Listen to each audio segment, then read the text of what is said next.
Professor Rossoni, lei nella presentazione ha fatto un interessante excursus storico della villa, che ha vissuto tre momenti fondamentali. Ma i tre momenti sono ben individuabili, quello contariniano che è stato l'inizio, questa intuizione del grande umanista Contarini che ha voluto incentrare nella villa l'aspetto culturale con i due grandi teatri, il conservatorio, eccetera.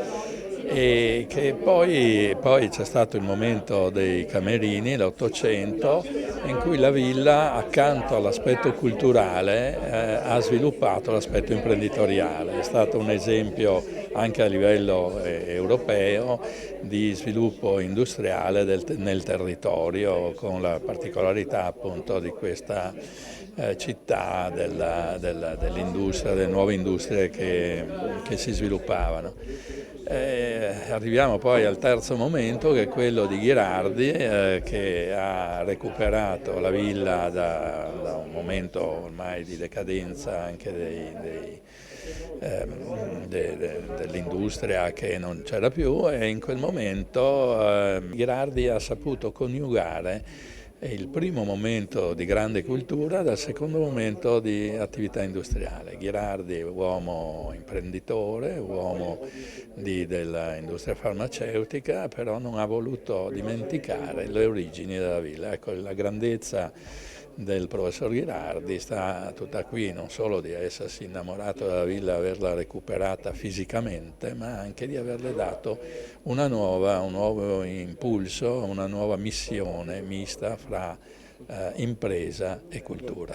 Noi siamo stati anche, diciamo così, co-protagonisti nella stesura del libro La città del lavoro con il professor Fumian. Volevamo aggiornare ad oggi qual era la situazione, cioè la nostra relazione della Fondazione Ghirardi e Villa Contarini con il territorio che va molto oltre la Villa Contarini. Allora il primo problema era quello cioè di scoprire o mettere in evidenza questo territorio così ricco di risorse. Secondo era quello di coinvolgere risorse giovani per attualizzare il messaggio che dovevamo dare, diciamo così, ai nostri affezionati, al nostro pubblico, chiamiamolo così, perché la Fondazione svolge un'attività anche culturale, per cui, ripeto, ha la necessità di aggiornarsi e di proporre, e quindi i due giovani autori. Terzo era quello di indicare ai decisori politici, ai decisori industriali, ai decisori in genere della società che decide, che preservare, tutelare, salvaguardare questo territorio e questa preesistenza è fondamentale se si vuole, ripeto, portare a valore anche nel futuro questo nostro territorio che è comunque unico e significativo. Ecco, questo è stato il senso. Ovviamente abbiamo cercato di mettere, diciamo così, assieme varie risorse di vario tipo di intellettuale, culturale, eccetera, per realizzare il nostro obiettivo. La guida è una sintesi di quello che è stato il percorso associativo, dei molti contributi che su Piazzolla erano già stati scritti.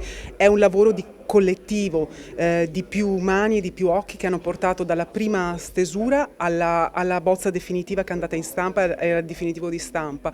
E la guida lancia un messaggio che nella conoscenza dei luoghi ci sarà il rispetto di quei luoghi, ed ECTA crede in questo.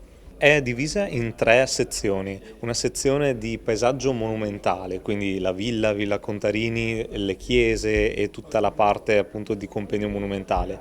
Un paesaggio agroindustriale, quindi tutto quello che ha a che fare con la città del lavoro di Paolo Camerini e tutto quello che arriva in coerenza a quel progetto appunto di Company Town, e il paesaggio naturale a partire ovviamente dal protagonista, il fiume Brenta.